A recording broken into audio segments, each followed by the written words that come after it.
शिव पुराण कर रही है, भगवान शंकर का चरित्र कर रही है। कात्यायन ऋषि ने पूछा कि मुझे जन्म मरण के प्रपंच से छूटना है, क्या करा जाए। शंकर भगवान ने कहा तुम्हारे घर में अगर बेटी का जन्म होगा तुम जन्म और मृत्यु के प्रपंच से छूट जाओगे। स्कंद पुराण का नागर खंड कहता है कात्यायन ऋषि ने माँ पार्वती जी से कहा अब कुछ भी हो मेरे घर में अगर बेटी का जन्म हो तो निवेदन है माँ दुर्गा, हे माँ आदिशक्ति, हे माँ भवानी, हे माँ पार्वती, आप मेरे घर में बेटी के रूप में जन्म लो। और कात्यायन ऋषि के घर में माँ कात्यायनी के रूप में जन्म हो गया। बोल कात्यायनी माता की। कात्यायन ऋषि के यहाँ कात्यायनी माता का जन्म हो गया, कात्यायनी माता का प्राकट्य हो गया, कात्यायनी माता की स्मरणता, कात्यायनी माता का भजन, कात्यायनी माता की कीर्ति। कात्यायनी माता बाल्य अवस्था से ही भगवान शिव की आराधना में लीन रहती है। कात्यायन ऋषि उनको देखते हैं, देखते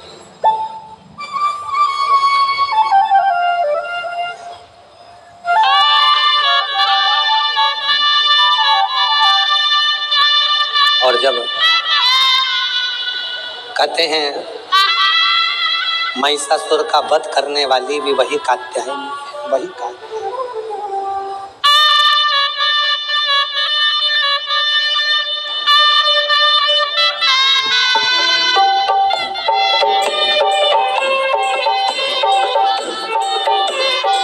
बैठे बैठे दोनों हाथों से ताली सेवा देते हुए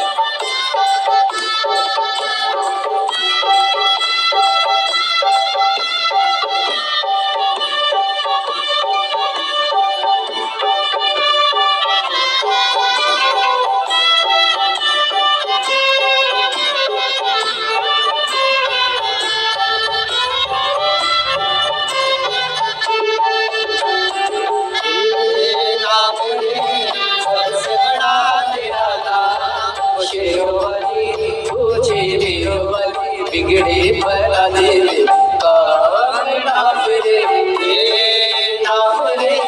सबसे बड़ा तेरा नाम ओ शेरवाली, दोनों हाथों से बिगड़े भला दे काम नाम रे।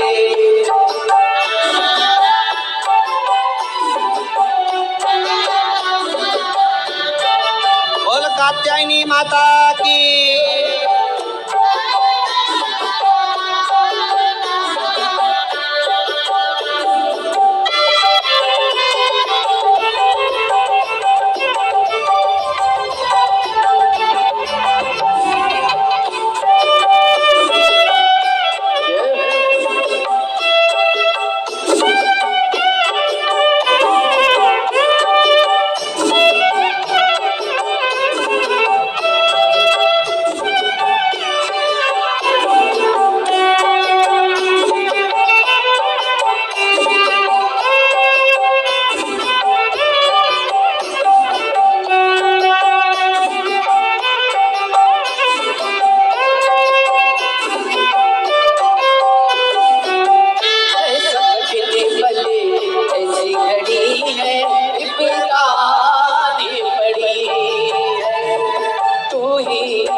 जीवन बना संग्राम ओ शेरवाली, पूछे मेरो वाली बिगड़े बना दे काम नाम रे, नाम रे सबसे बड़ा तेरा नाम ओ शेरवाली, पूछे मेरो वाली बिगड़े बना दे काम नाम रे।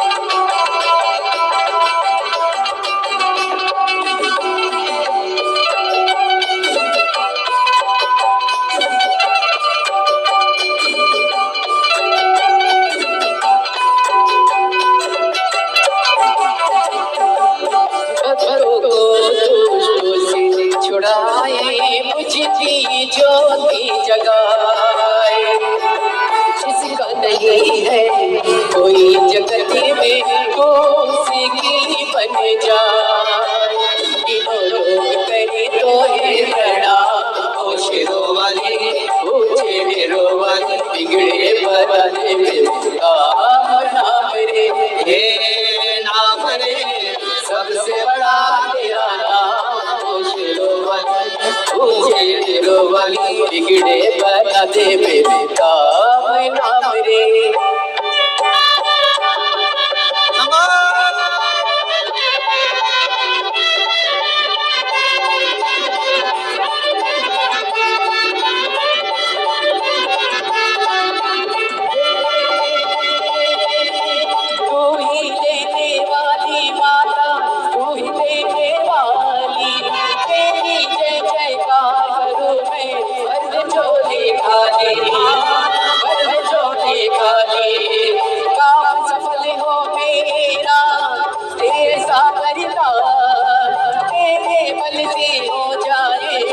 निर्बल भी बलवान निर्बल भी बलवान, बीच भंवर में डोल रही है,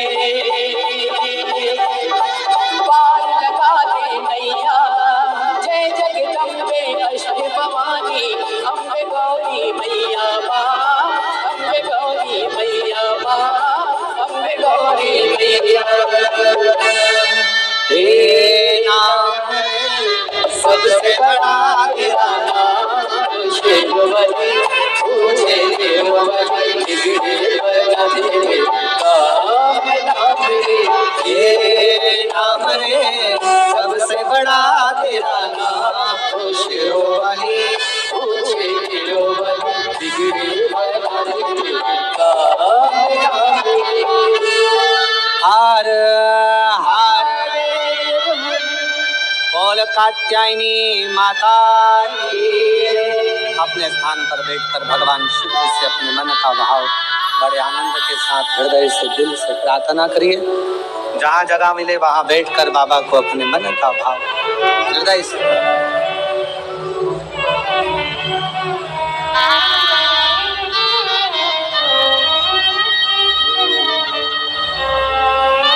सभी लोग साथ में बोलेंगे। आज नवरात्रि में कात्यायनी माता का दिन भी है और कथा भी कात्यायनी माता की आई है, और शिव महापुराण का यह पवित्र कथा का तीसरा दिवस है। 2 दिवसीय कथा हो रही है। कल कथा का चतुर्थ दिवस, मतलब कल क्या रहेगी कथा की? जम के बोले जरा, शिवरात्रि। और परसों की कथा सुबह 8 बजे से 11 बजे तक हो जाएगी। कथा विराम होने के लिए परसों का दिन सुबह 11 बजे विराम की ओर चले। ये कथा 1 तारीख से 5 तारीख तक रही है। 11 अप्रैल से 17 अप्रैल तक रतनगढ़ राजस्थान में 1 बजे से 4 बजे तक शिव महापुराण की कथा रहेगी। रतनगढ़ वाले उसको सुनेंगे। उसी रतनगढ़ के समय पर 11 तारीख से जो कथा चालू हो रही है, उसी में एक दिन 11 अप्रैल को ही ये कथा जो है 1 बजे से 4 बजे तक रहेगी। तो 11 अप्रैल को ही शाम को 6:30 बजे शीतल कुंड बालाजी डीडवाना राजस्थान, डीडवाना राजस्थान वालों को मैं बधाई दूंगा कि एक दिन परम पूज्य 1008 संत श्री विष्णु प्रपन्नाचार्य जी महाराज के आशीर्वाद से आपको 1 घंटे की शिव चर्चा डीडवाना वालों को करने के लिए राजस्थान में 11 तारीख को शाम को 6:30 बजे से 7:30 बजे तक शिव चर्चा करने का मौका डीडवाना राजस्थान वालों को एक दिन का 11 अप्रैल का प्राप्त हुआ है। रतनगढ़ में जो कथा है वो 11 अप्रैल से 17 अप्रैल तक चलेगी। उसके बाद में 21 अप्रैल से 27 अप्रैल तक सिंहेश्वर बिहार में रहेगी। फिर 1 मई से 7 मई जयपुर में रहेगी। फिर 11 मई से झारखंड में कथा रहेगी। और फिर 21 से 27 मई तक निरंकारी मैदान बुराड़ी दिल्ली में शिव महापुराण की कथा रहेगी। ऐसे कथाओं का क्रम है। बड़े आनंद के साथ आप और हम श्रवण करेंगे। दिल से बाबा को अपने मन का भाव कहिए। सभी लोग साथ में बोलेंगे।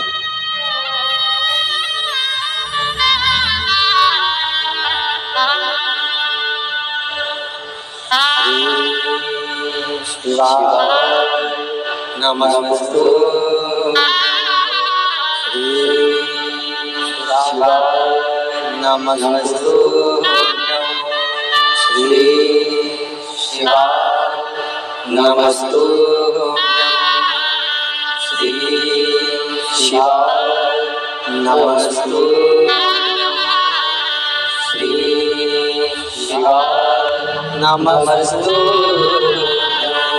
भोला सब दुख काटो ओ भोला सब दुख काटो शिव शंकर जपो तेरी माला भोले बाबा जपो तेरी माला भोला सब दुख काटो ओ भोला सब दुख काटो देश है मंगलकारी देश है मंगलकारी शमशान वासी हमारा वासी हमारा भोला सब दुख काटो हमारा ओ भोला सब दुख काटो हमारा।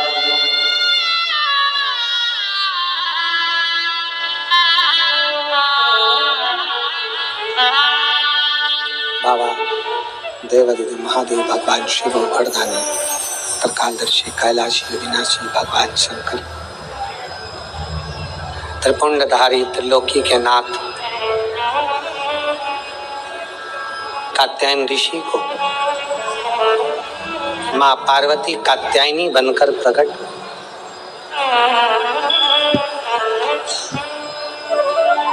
बहुत सारे सूत्र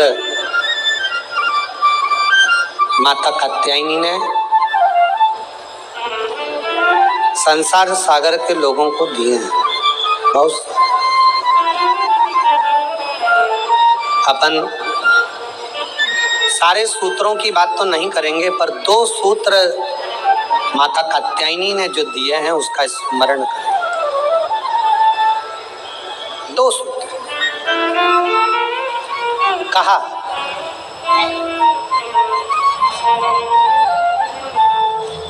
माता कात्यायनी ने कहा कात्यायन बाबा से, पिताजी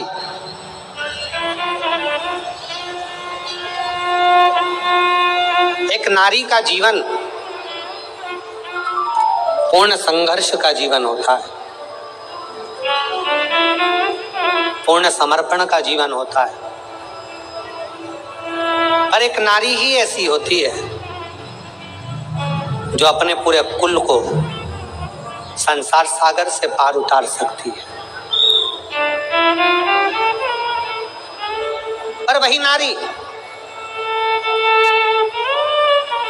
यदि परिवार में रहकर अगर भेद करती है तो स्वतः स्वयं अपने आप को भी डुबो लेती है और स्वयं कुल को भी डुबो लेती है।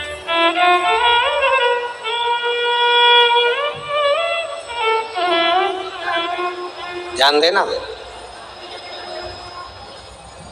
तुम्हारे घर में अगर 4 बहुएं हैं, 5 बहुएं हैं, 3 बहुएं हैं, 2 बहुएं हैं, 6 बहुएं हैं, सास का सबसे बड़ा कर्तव्य होना चाहिए कि इन बहुओं में कोई भेद नहीं होना चाहिए।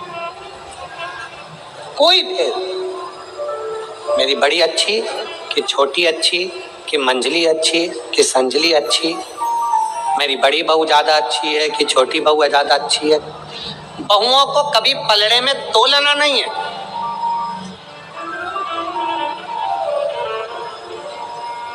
जिस घर की सास बहुओं को पलड़े में तोल लेती है कि मेरी ये अच्छी है कि ये बुरी है कि ये अच्छी कि वो बुरी, उस सास का बुढ़ापा आखिरी में रोते रोते निकलता है। कभी मत तो 4 बहुएं चारों अच्छी हैं, 3 बहुएं तीनों अच्छी हैं, 5 बहू पांचों अच्छी हैं, 2 बहू दोनों अच्छी, कभी ना तो। आपकी दृष्टि में रखो, मेरी बड़ी बहू मुझे सम्मान दे रही है, छोटी बहू सम्मान दे रही है, मंजली बहू सम्मान दे रही है, आपकी दृष्टि में हो। पर जनमानस के सामने ये बात कभी ना आए, किसी रिश्तेदार के सामने ये बात ना आए कि मेरी बड़ी अच्छी की छोटी अच्छी, कि बड़ी बुरी की छोटी बुरी, की कौन कैसा, ये भेद कभी माँ के मन में ना। और दूसरा सूत्र माँ कात्यायनी का अपने अंदर उतारिएगा। दूसरा सूत्र भी बड़ा प्रबल है। माँ कात्यायनी अपने पिता कात्यायन जी से कहती हैं, पिताजी एक लड़की अपने दो कुल को तारती है, एक मायके का दूसरा ससुराल का, पर एक लड़की के लिए सबसे बड़ी जरूरत की उसकी बुद्धि में ये चित्त में होना चाहिए कि जितना चिंता वो अपने मायके की करती है उससे 1.5 गुनी ज्यादा चिंता उसको अपने ससुराल की भी होना चाहिए। जितनी चिंता वो अपने ससुराल की करे उतनी मायके की करे, मायके की और ससुराल की करे, पर मायके से विवाह होने के बाद 1.5 चिंता ससुराल की। माँ कात्यायनी कात्यायन ऋषि से कहती हैं, पिताजी जब एक लड़की उसका जीवन कोरा है, उसकी चित्तवृत्ति कोरी है, कभी वो अपनी सास से नहीं मिली, कभी वो अपने ससुर से नहीं मिली, कभी अपने पति से नहीं मिली, कभी अपने देवर जेठ से नहीं मिली, उसका जीवन कोरा रहता है। कात्यायन ऋषि से कात्यायनी जी कर रही हैं, उसका जीवन कोरा है।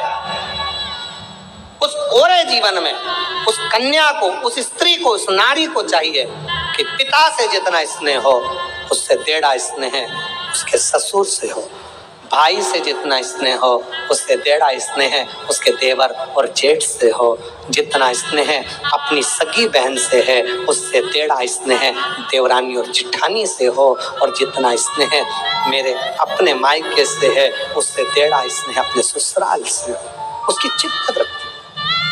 आज परिवार टूट रहे हैं, कात्यायनी माता की लोग पूजन जरूर करते हैं पर कात्यायनी माता के विचारों को अपने अंदर नहीं रखते।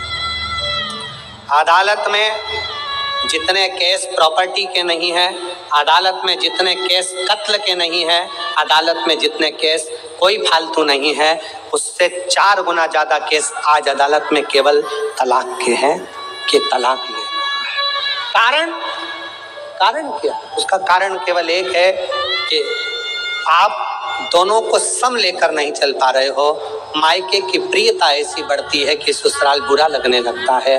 मेरी बहन तो ऐसी थी, मेरे पिताजी तो ऐसे थे, मेरा परिवार तो ऐसा था। ठीक है, आपका परिवार श्रेष्ठ है, बहुत अच्छा है, बहुत ध्यान रखने वाला है, पर जो ललाट में परमात्मा ने लिख कर दिया है इसको नकार तो नहीं सकते हो। इसको भी अपनाना पड़ेगा, अपना बनाना पड़ेगा, स्नेह करना पड़ेगा, इसको भी अपना बनाकर इसके साथ रहना पड़ेगा। माना बेकार मिल गया कुछ, मान लो बेकार मिल गया, तो क्या आप उसको स्वीकार नहीं करोगे?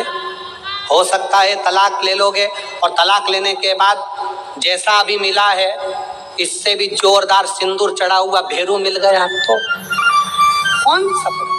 विचार करिए। इसलिए जो मिला, माता कात्यायनी कात्यायन बाबा से कहती हैं,